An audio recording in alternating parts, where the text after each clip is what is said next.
Well, yeah, man, it's great to meet you. And to begin our conversation here, I want to start off with living through the last 3.5 years with COVID. How did you get through it, and how has it changed you now? Well, it's funny, there was that week where I think everybody had stuff get canceled. And I was kind of like, in the beginning, I was like, wow, they're like canceling gigs and people are canceling tours and stuff. Like that's kind of ridiculous. And then, it started to hit home for me too. And there was definitely a panic period.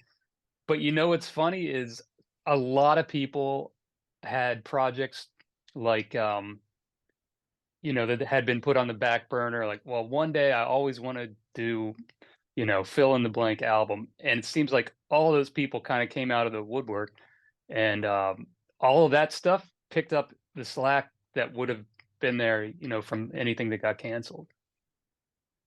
So, Which is a long-winded way of saying, luckily for me, it really was not that bad. And I understand I'm in a pretty fortunate position to say that. well, and I think that was the whole idea of it. There had to be something to fall back on. There had to be a way of kind of saying, okay, we got to figure out other ways to get around it. But I do know that a lot of people in the jazz community, there was just a lot of, especially musicians, they were the last ones that were allowed to go out in public. They were doing sporting events and all these other things, but it was like the music Right. community had to hold off till the very, very end, you know. Yeah. And again, I'm fortunate. I've been plugged into working remotely for kind of since I moved to LA. So, like 20 years pretty much. I've been doing stuff starting with like, okay, I'll overnight you these 4 DVDs of audio files, and then I'll record and overnight them back to you. So people kind of already thought of me as like, oh, I know I can get guitars and other stuff with strings done remotely. Even, people I'd already been working that way, like people that live in my neighborhood that are just too busy to come over. So we just email everything. So that when COVID hit, um, I, I guess I didn't realize at the time that that was still kind of rare because I got a lot of calls from other musician friends like, "Hey, how do I record myself at home?" Yeah. Um, so yeah. Yeah. So By the way, talk. are we rolling? Yeah, yeah, yeah. I dove in. Yeah. Oh, cool. Cool. Rad. So Vanguards of Groove, talk to me a little bit about how you got into this group. And I mean, it's such a powerful album. How did all this transpire? Thanks. Yeah. So the band SRT is myself, Andrew Synowiec. I'm the S. The R is John J.R. Robinson, and the T is Mitch Towne. It's an organ trio. And how it all started is, I've been playing sessions for a while, and I've known JR for a while. We've crossed paths on like a lot of different movies and some records and things. And we've always kind of been saying, hey, we got to do something, as you do. I mean, the talent pool in this town is just so deep, it's ridiculous. And I could, the list is endless of people I would love to record with. So you kind of say that a lot, and 99% of the time, nothing materializes. But JR's somebody that, again, we'd always been wanting to work together. And I just got an email out of the blue little over a year ago saying from JR saying, "Hey, July 11th to 12th, you in town? Let's make a record." And I was like, "Hell yeah, let's do it!" Knowing kind of with no preconceived notions or anything. And then he filled me in a little bit about Mitch Towne, how they had met, and it was really Mitch's idea to bring us all together and do this organ trio project. So the three of us got together on Zoom and talked about, what we would want to do. We sent each other some material so that it was kind of like all coming from the same place.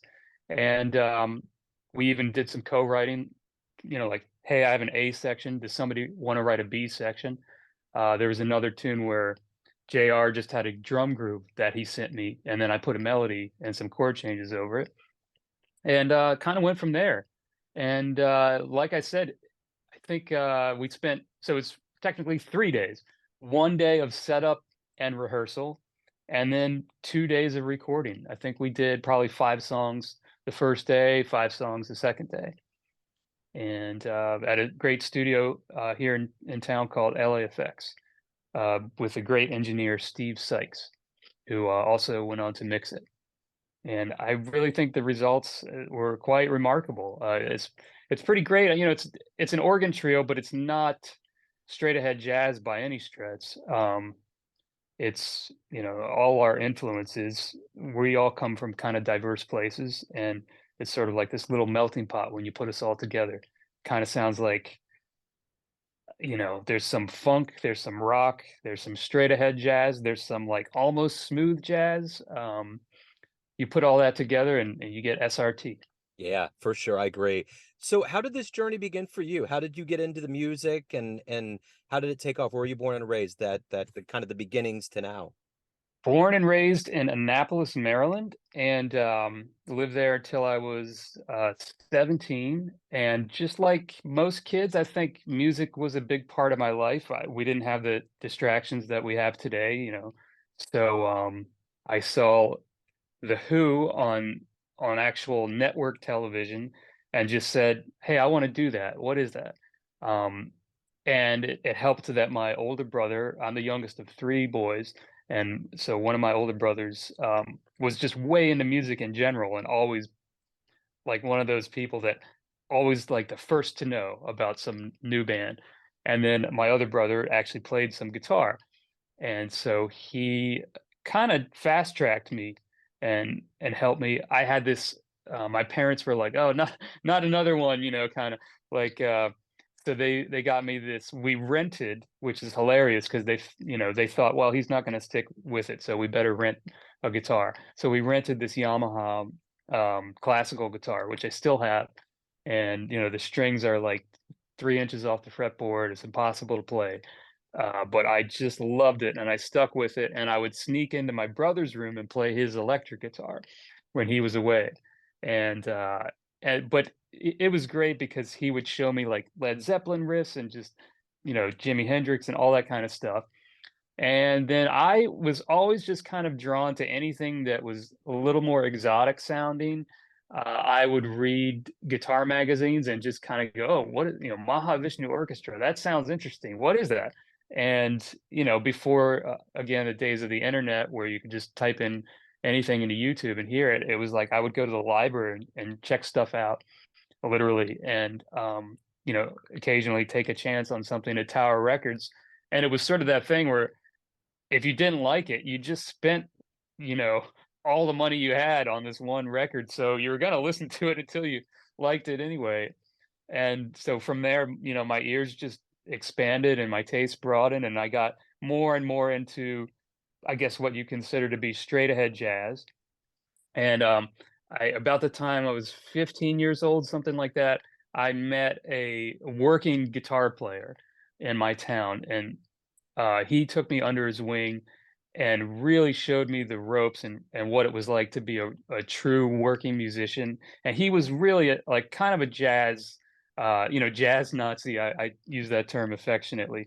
Like, would just really make me learn bebop heads and how to play over chord changes and, you know, learning songs in all 12 keys and sight reading real book songs and stuff like that.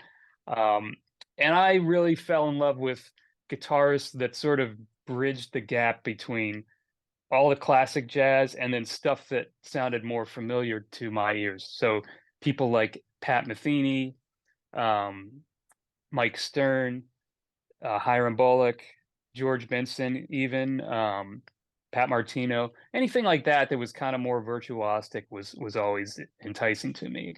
And also a guitarist named Steve Morse.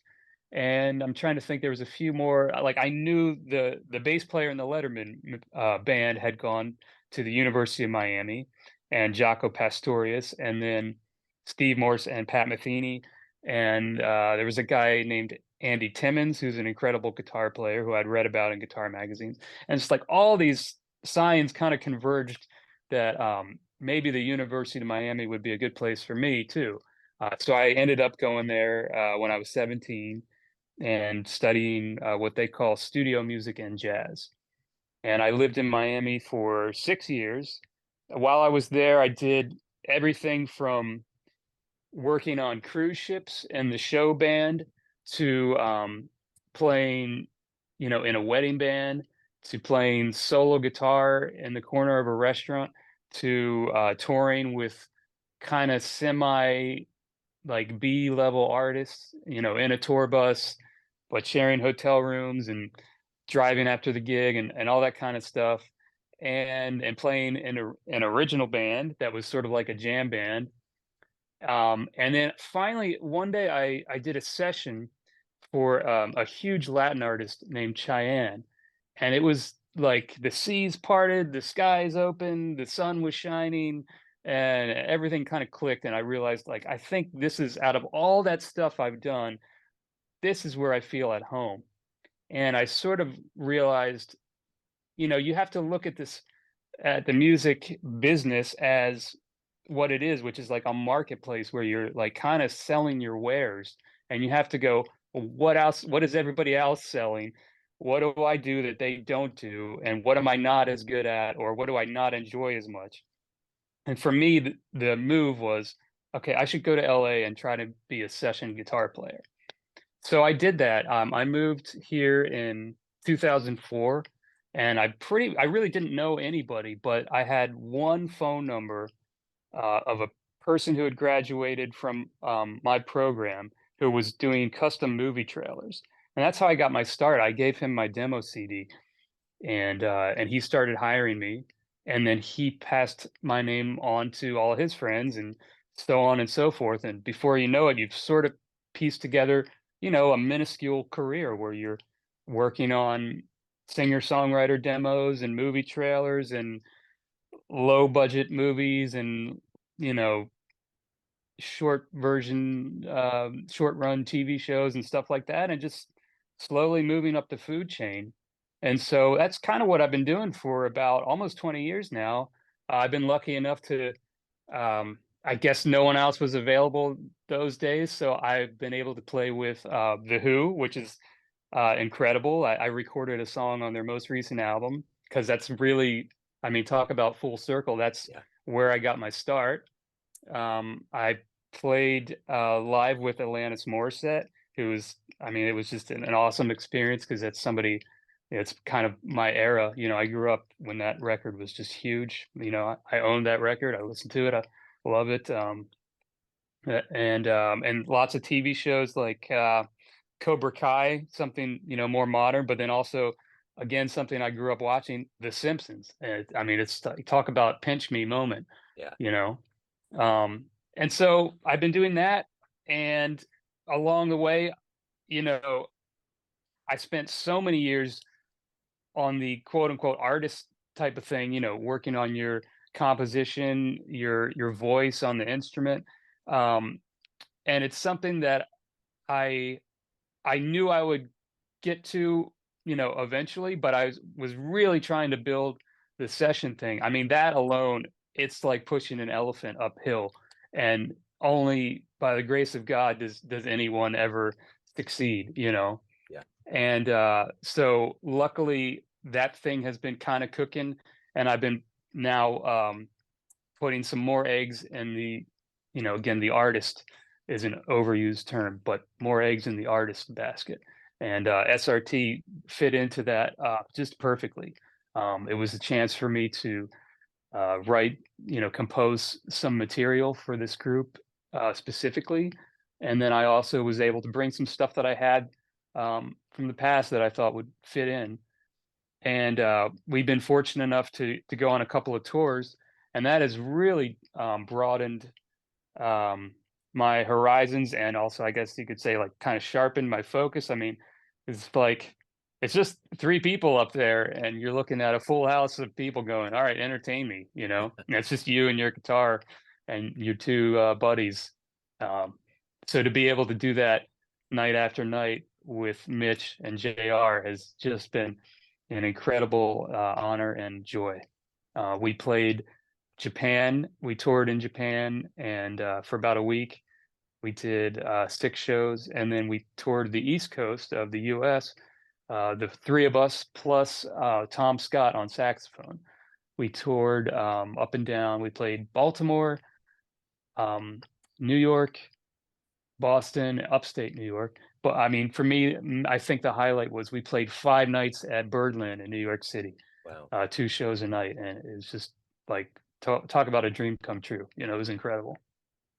So being around somebody, especially like JR, who has such mileage, he's so well respected. He's been on iconic albums, and Mitch has a lot of mileage. There's a lot of people that you played with that are veterans and legends, luminaries. What have you learned from all of these guys? What have they taught you, whether directly or indirectly, that's enhanced you and made you the kind of musician you've become? I think when first started playing in actually this big band called Gordon Goodwin's Big Fat Band, and Eric Marienthal plays in that band. He's a saxophone player, and it seemed like every gig that we did, he'd be like literally. He just came from LAX and he had flown in from Russia, and he finished the gig in Russia and went to the airport, got on the plane, landed at LAX, got in his car, and drove to a gig and stood up on stage and played with more energy and fire than anybody in the band. And that really struck me as like, how does somebody do that? And how can I do that? And he's the nicest guy. Like, he has the best people skills, just, the most incredible human being. How can I be like that? So that was somebody who made a big impression on me. Um, Yeah, it's just and I mean, I could go on and on about, the musicians I've worked with, um, you know, being able to just experience, the good and the bad, actually. I feel like you can kind of learn equally from, I want to be like that. I don't want to be like that. I mean, that's really all you can do is put one foot in front of the other and learn from your experience and try and, you know, keep moving forward. Yeah, I saw Eric in town. He would played at one of our newer places called the Warwick Theater, and there was a player up there. I think they were playing with the Kansas City Jazz Orchestra, and one of the players is a baritone. His name's Brett, and he saw Eric early on in his career and was like, I remember wanting to be like you. And he was like, now I'm up here on the stage, and how cool it Right. was. It was such, like you said with the Who, it's such a full circle moment when musicians can have that opportunity to not only emulate these people, but to be in person. That's a pinch you moment. That's a big deal, you know. Totally. So, Yeah. so let me ask you this, especially because of the fact that we're a jazz outfit here. Why do you love jazz? Well, I mean, it's been said, it's almost a cliche, but it really is America's true art form. Um, it's also, again, it's a cliche, and to say it out loud is a little cheesy, but it does make me, proud to like live in this country and be an American where it is such a melting pot. Um, and it's a genre where I feel like everyone is welcome. Um, it's just a real true melting pot. It's a fusion of all these different cultures, and it's so uniquely American. And certainly, it's had ups and downs in terms of impact on the day-to-day culture, the person on the street or whatever. But I don't think it's ever going to go away. And yeah, that's kind of what I love about it is this connection to um, people not only in this country but around the world. I feel like it unites people. The one thing that's unique about being in LA, and I've talked to a lot of musicians that are on a lot of soundtracks, and it permeates so many people, and whether they know it's you or not, your reach is massive. And I'm curious, what's a project that you worked on that happened to be one of your favorite movies or shows, and sometimes you're like, man, I can't believe I'm on that.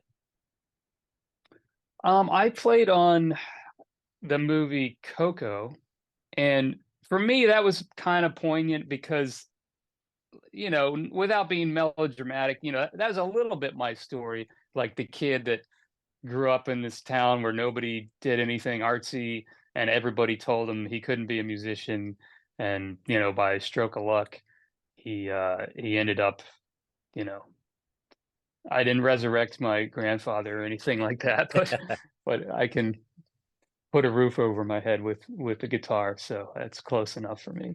But Yeah, that movie kind of hit home, and then also, like I played on that song "Let It Go" from the movie Frozen, which yeah, it's funny because to me, like, I'm not gonna put that on in the background while I'm like eating dinner or something, but I know as like if I go backwards and I go and I can remember like watching Three's Company and hearing that wah wah guitar part, and then later finding out that it's Tommy Tedesco, or Saved by the Bell, and later finding out and getting to work with Dean Parks, who played that incredible solo, or Carl Verheyen, who played on some of the score to that TV show.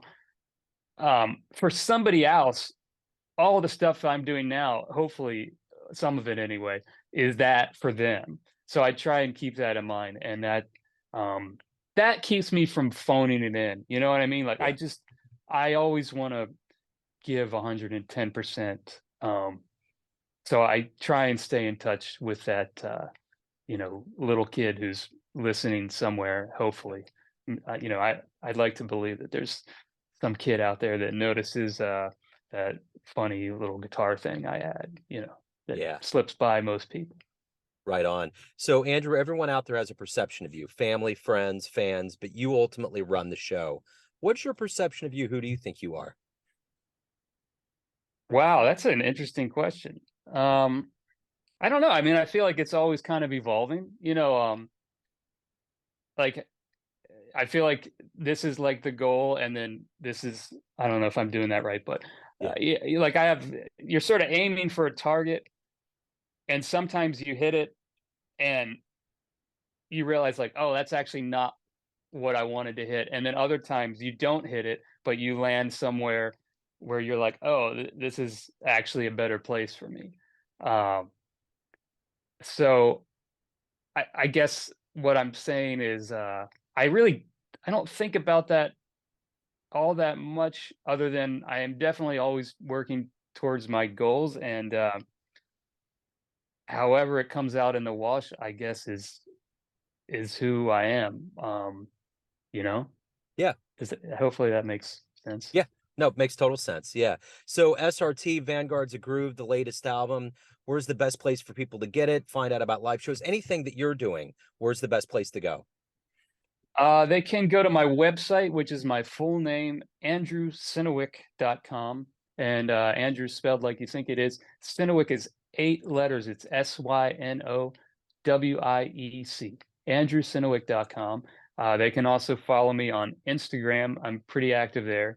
Facebook, I've reached my friend limit. And so I think it's kind of is what it is at this point. So probably my website and Instagram are the best places to find out. I always post my dates there. So SRT, anything from SRT would be up there. And then I did my own record recently, which actually came out the same day as the SRT record, Vanguards of Groove. And that record, my solo record, is called Fun. And I'm actually going to be touring with the band from that record in November. So for anyone on the West Coast, November 1st through November 5th, 5 nights. I'm in Solvang, California, Pismo Beach, Ventura, Los Angeles, and San Pedro, November 1st through the 5th. And all those dates are on my website and, of course, on Instagram and stuff too. And if one of the, I guess, good things about having a unique name is that if you just Google me and get somewhat close, you should be able to find me. That's right.